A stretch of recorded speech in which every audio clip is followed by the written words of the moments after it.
What's up, Fit Fam? This is Giovanni of Gio's Logic, your host of Fitness Junkeez. Today we have a great show because the main topic is me. That's right. Gio gets his move back. And the reason why it's so important to me is because over the years I've got a voracious desire to study health and fitness, and I'm a coach and I teach my clients this, that earlier this year I injured myself doing a deadlift, and it wasn't a super heavy deadlift, but I knew that I needed to start doing heavier deadlifts and squats, and I injured myself, and I met a gentleman, a physical therapist that's really changed my world, and he's sitting right next to me, Ron Gallagher. Yeah. What's up? Yeah, it's like an act of God. You guys moved in next door. Yeah, it is an act of God, and the real like in-depth reason why I tried to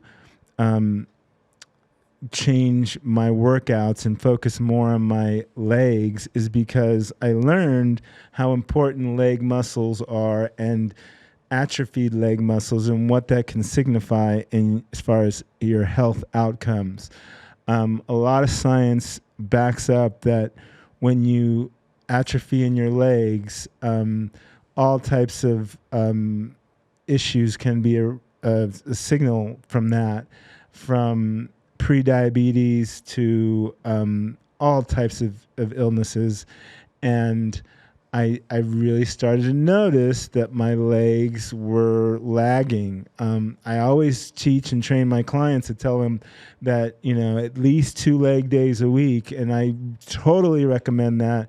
It's your largest muscle group in your body.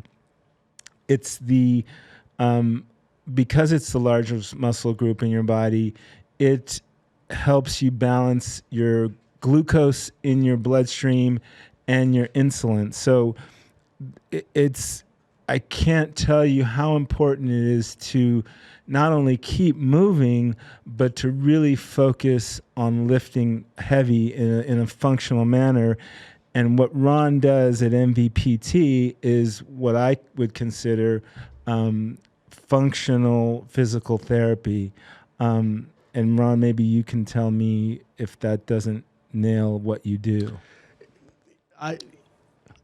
As time goes on, that kind of evolves. Yeah. There was a time where that word functional was like, super associated with CrossFit, and do you want to be the CrossFit guy or not? And I still don't know how to properly describe it. It's more than a traditional orthopedic PT in the way that I'm working with very active people, and I'm working with problems that honestly don't happen in a traditional clinic. Plus, I'm an expert on training. So, my training, coaching, endurance athletes, runners, triathletes, Spartan, obstacle course racers. Team sports. So, an expert on training who's helping athletes get healthy and get back to a normal training regimen. It's kind of above and beyond traditional physical therapy.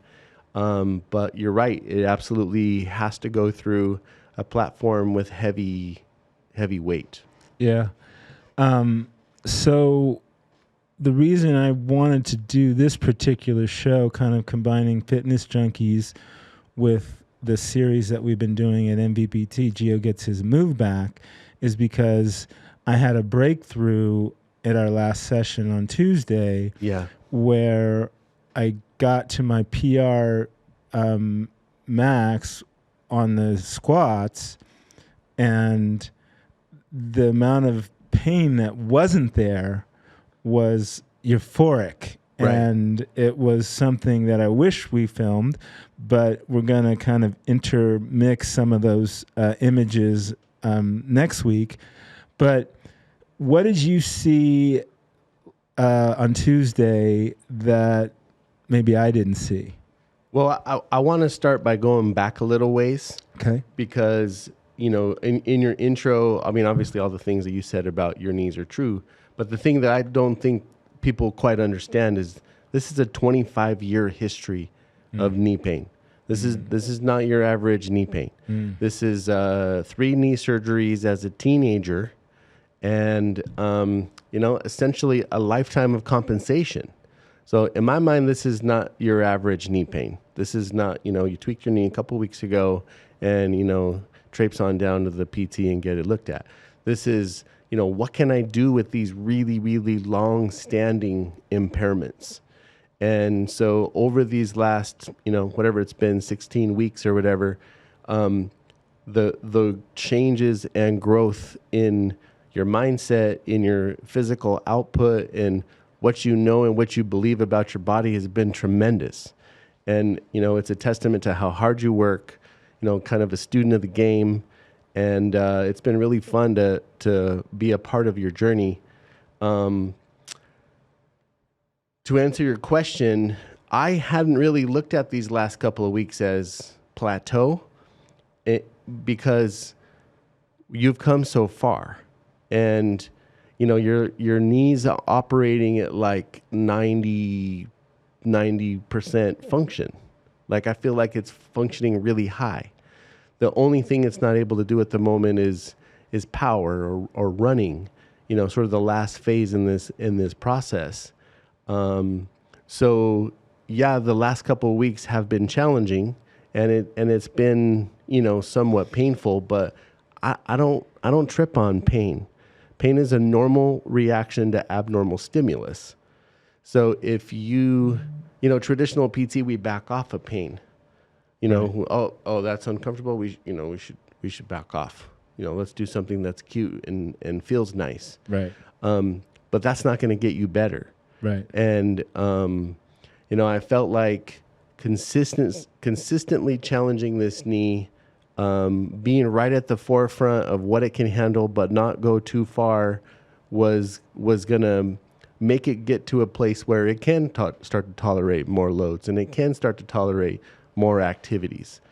So what I see is a consistent approach.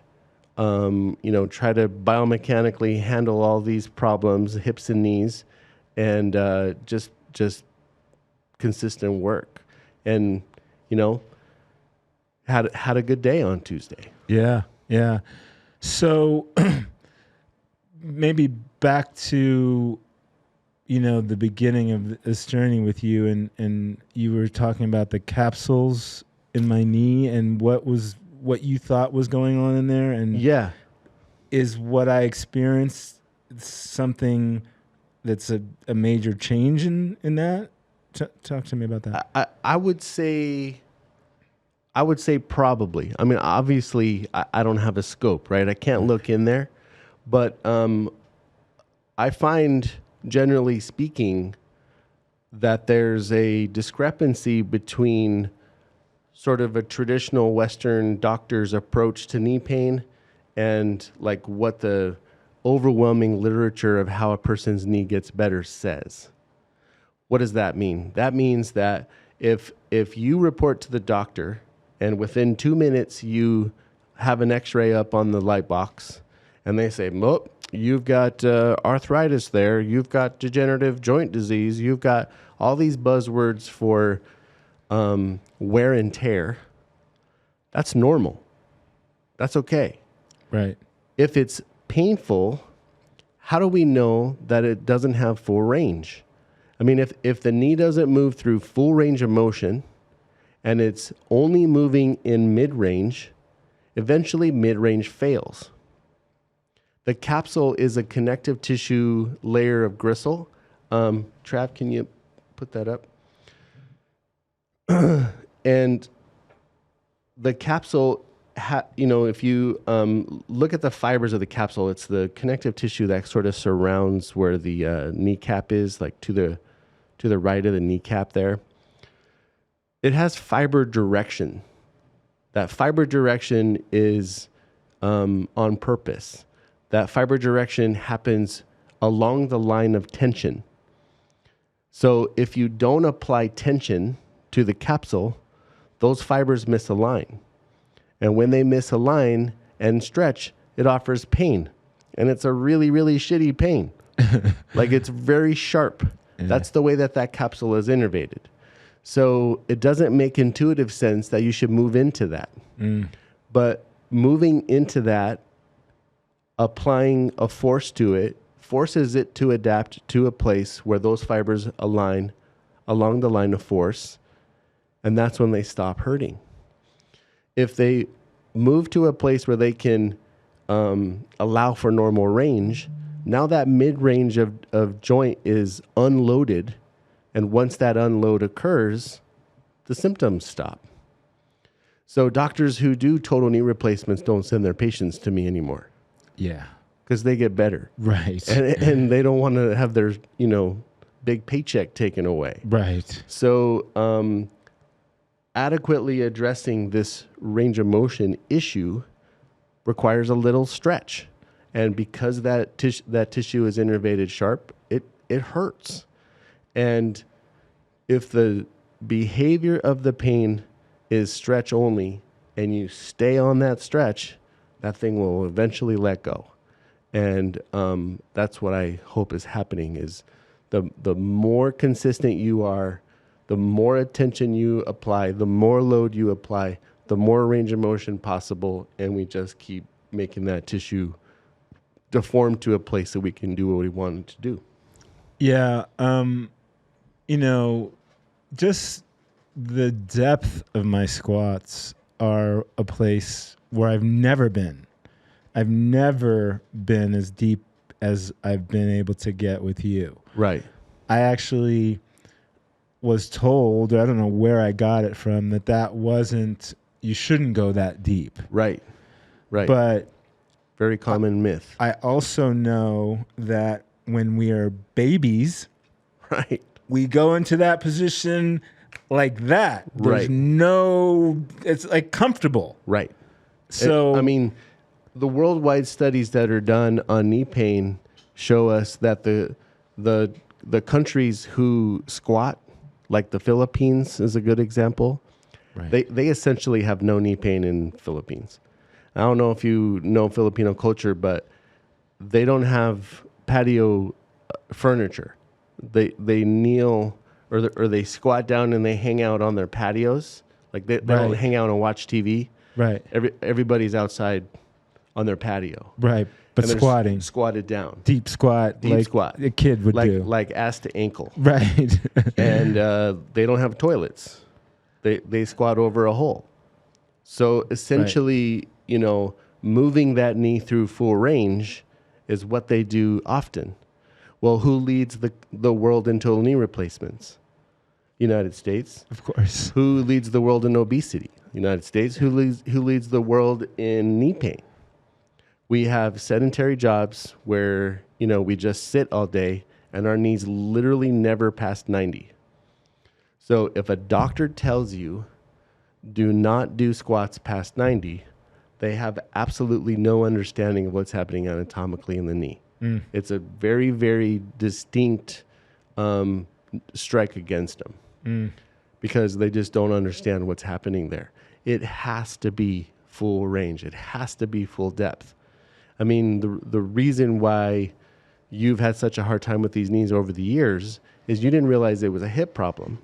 Yeah. So the hip weakness causes the femur, the top part of the knee, to crash in a place that the knee couldn't handle. And that was the first observation that I had about you was, how far your knees were knocked in. Yeah. But if you don't have the hip strength to support full depth, you can't access the right muscles to squat. So it has to be full depth for you to get the tension on that capsule and for the arthritis or the arthritic condition of your knee to be unweighted. Yeah. So that's why we hammer away at depth. We go forever now.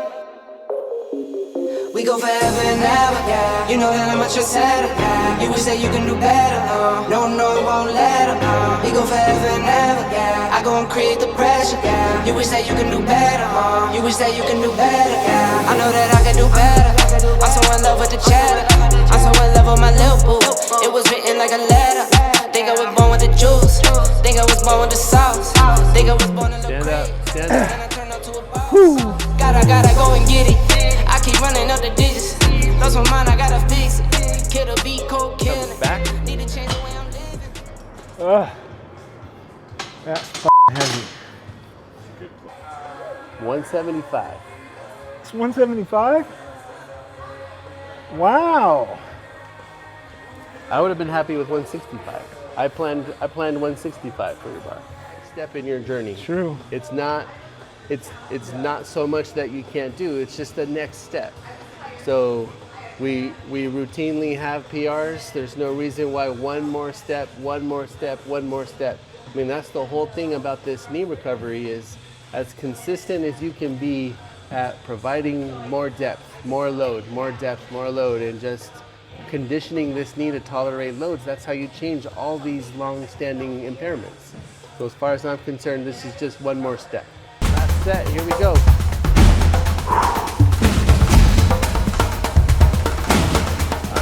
They're really good at like picking certain things.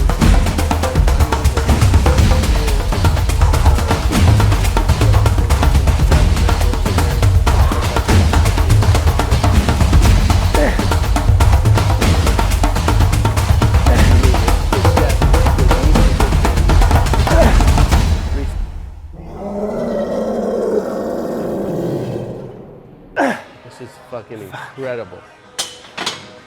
Incredible. Absolutely incredible. Thank you, sir. All you had to do was wear a Hulk shirt. So simple. Yeah, so the you call them progressions that you kind of take me through. The one that I think that's been really critical, I mean, they've all pushed me past the pain and got me to move. But the leg extension really has woken up my quads. Right. That I didn't know were asleep as well. Right. So that's one thing. I mean, I think you recognize there was a little more atrophy than you like, but you didn't realize the profound amount of atrophy. And, you know, if the quads can't work against a stiff capsule, then the muscle itself can't really work to full tension. Yeah. So the stiffness in the capsule will limit the quad's ability to produce full range.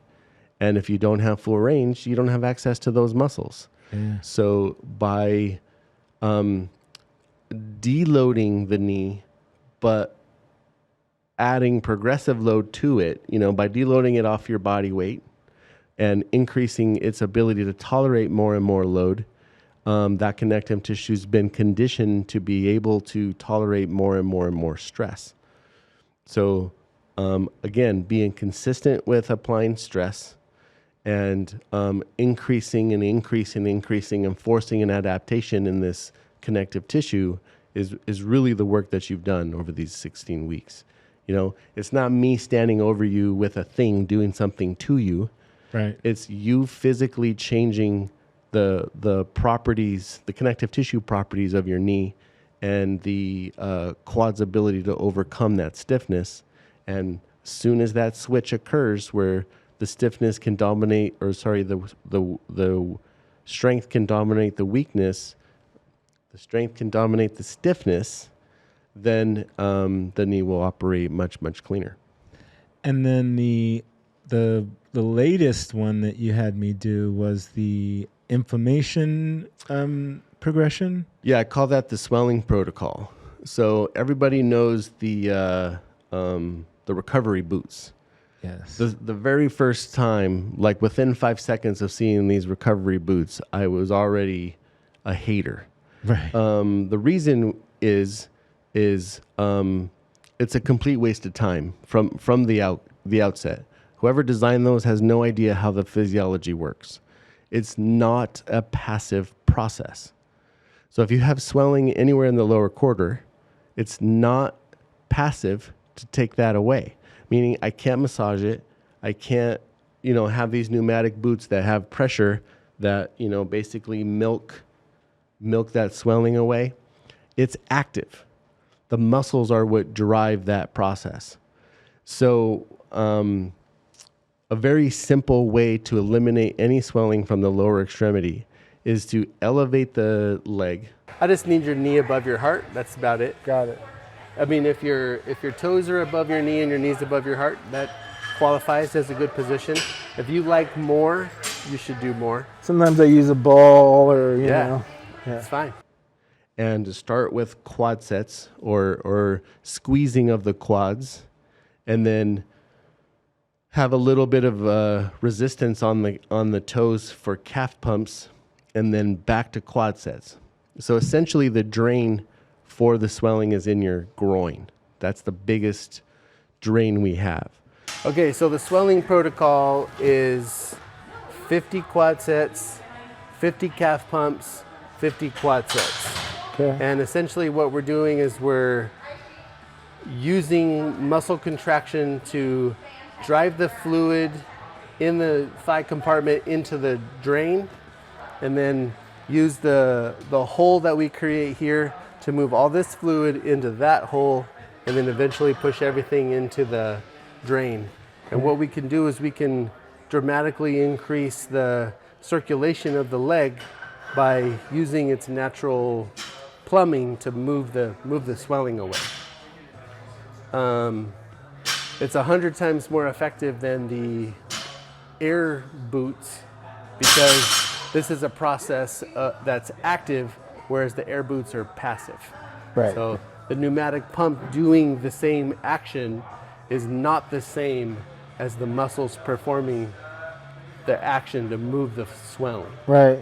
It's so weird. I can't even feel that process happening, but it definitely has an effect. You know what I mean? Like when you do the boots? I can't feel, when I do this, I can't feel like anything draining or moving. Or Well, if you had really big swelling, like let's say you twisted your knee and it came in and you hobbled in and it's like really big swelling, and then you do this, it has such a huge effect that you would go, wow, that feels amazing. Right. I think the swelling has been so low level on you that you didn't know it was swollen, I didn't know it was swollen, and we just rolled with like 2 out of 10 swelling. Got it. And that low level swelling over time will have an atrophy effect. It can affect your range of motion, and those things will make it more painful. And by doing quad sets, you're literally pumping that fluid from your thigh into the drain. Now there's a little bit of a hole there. If you pump from the calf into and pass through the knee, that fluid will now fill up that spot in the thigh. And then you pump the thigh again and you empty that fluid into the drain. What you do is you dramatically kickstart the fluid moving throughout the lower extremity, and that's what eliminates the swelling. It doesn't happen passively. Yeah. So, you can elevate your legs. There's literally not one study that's not biased that shows that thing works. So it makes me crazy because, all I have to do is elevate your legs and put a little band on your ankle, and it's 100 times more effective. Right. $500,000 for these stupid boots. Right.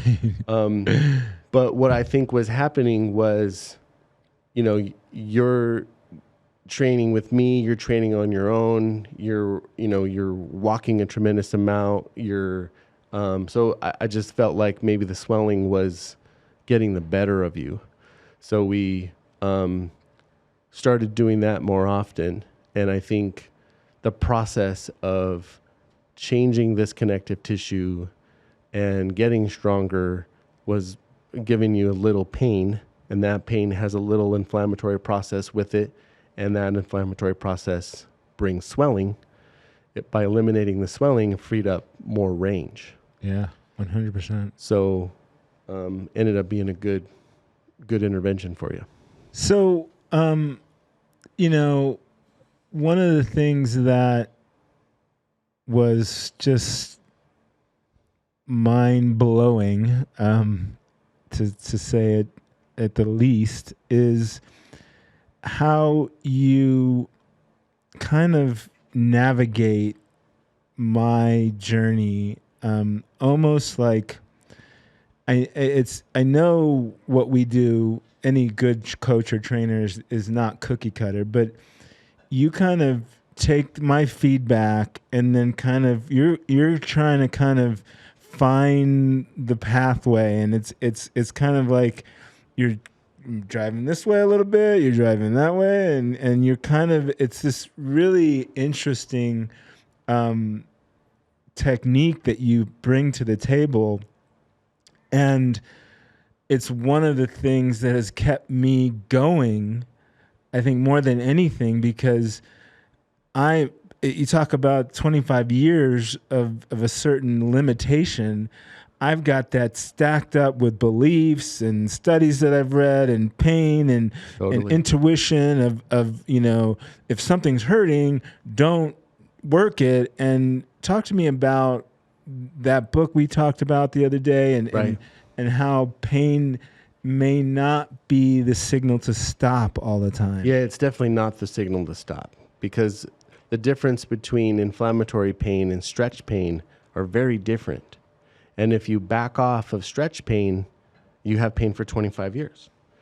So I went to the University of Virginia for this continuing education course called Running Medicine for 4 or 5 years in a row.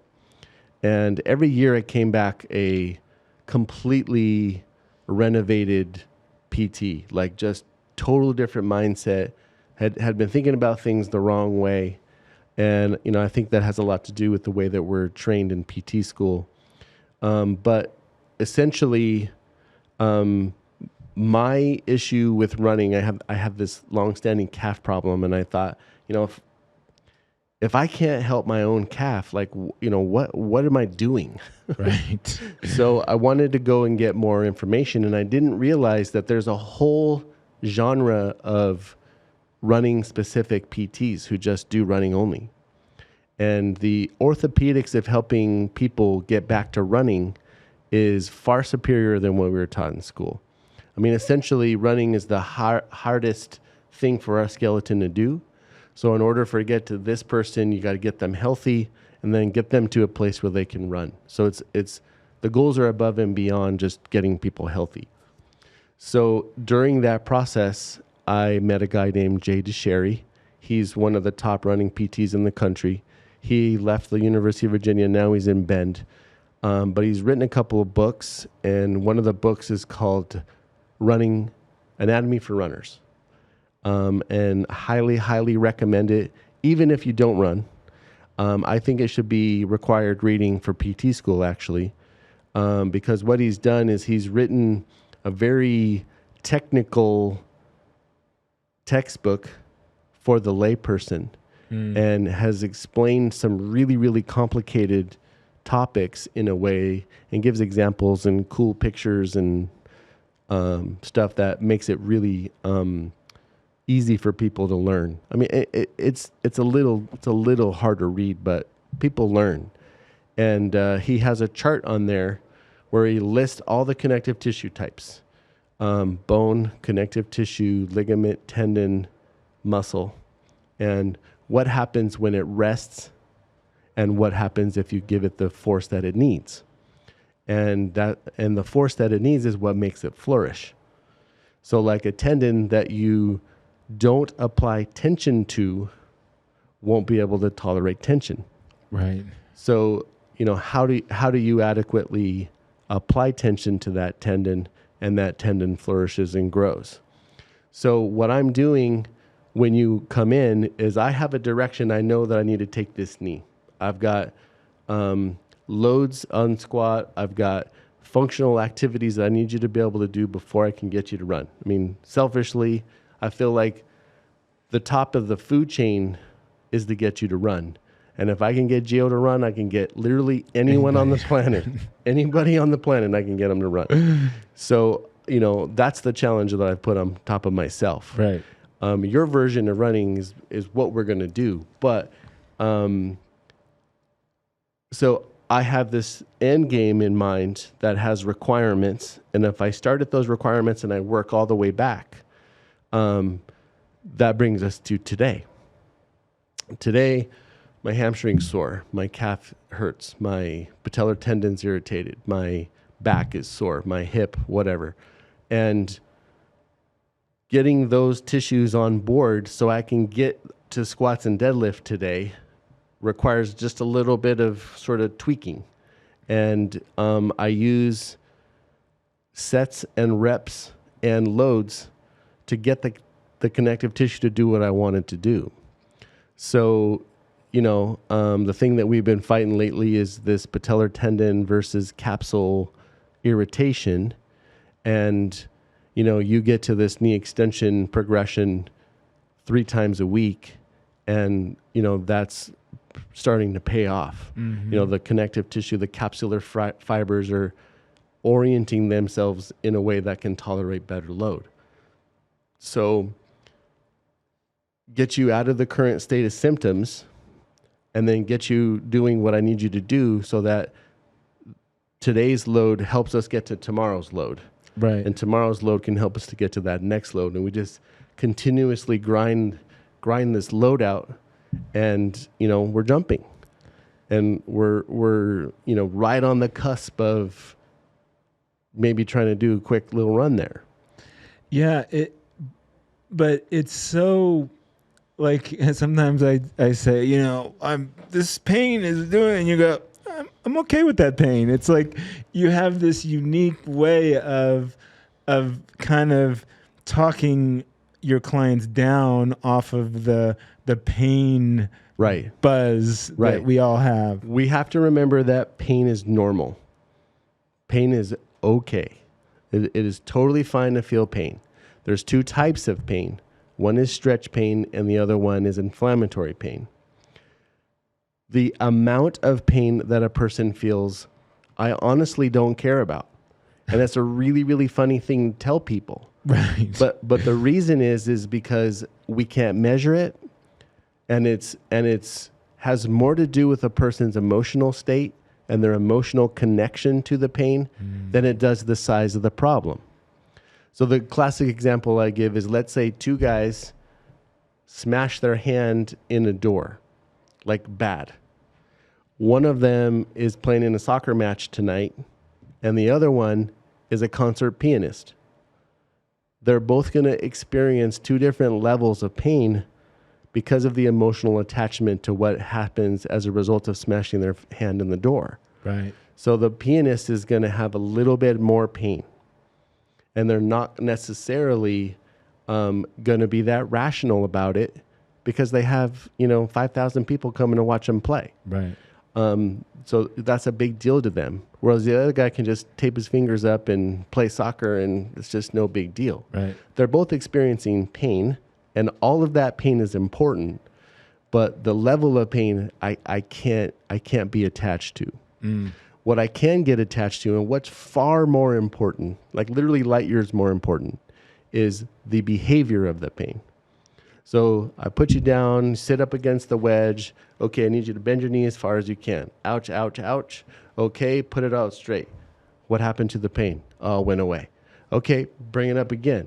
Bring it up again, bring it up again, bring it up again. And every time you put it out straight, the pain goes away. By definition, that's a stretch. So even if it's 8 out of 10 or 10 out of 10, it eventually will go away by stretching it. And the behavior of that pain is what I hang my hat on. If you bring in that stretch, offers pain, and you put it out straight and the pain stays there, lasts for 5 or 10 seconds, the more that pain lasts, the more inflammatory that pain is. Can't push through that. So, you get down into a squat real deep, offers of a sharp pain on the bottom, stands up, everything goes away. I mean, it's stretch. That's what we're doing. That's right. a stretch. Right. I can't get those fibers to move a different way unless I put them in that position. How are you going to climb stairs? How are you going to get off the toilet? How are you going to do all these things that require load if I back off every time I feel that stretch? So different structures have different tolerances to stretch. And the knee capsule happens to be innervated very, very sharp. Happens to be a boatload of pain for a little bit of stretch. And so if I always back off because of my perception of how the person is experiencing that pain, I'm not going to get them where they need to go. But it's so crazy. And like the anxiousness sometimes that I come into your clinic with of, I don't want to do this. I don't want to experience this pain. And I feel like I've been to physical therapists all my life because I've been active all my life in sports and stuff. Right. No physical therapist has ever come to me, asked me about my experience over the time that we were away. And if I complain about something, they would take me through exercises, loaded exercises that were to get me past that so we could do the work that you came here for. Right. That seems so unique to me. And it's like, it's changed the game for me. Well, that's awesome. I just know that 135 isn't enough squat. I need you to squat your body weight. And I need you to do that as soon as humanly possible if we're going to get this done, right? So, if that takes us 2 weeks or if that takes us 25 weeks, okay, but we've got to stay consistent to get to that place. I'm going to go on a crash weight diet. I'm going to get down to 165. Everybody in the clinic always says, I'm going to lose 10 pounds.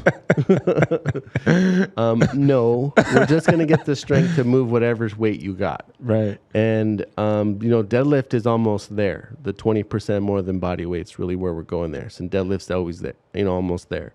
So having a stiff connective tissue back that can tolerate some load means through this whole process, we haven't had any back pain since we started.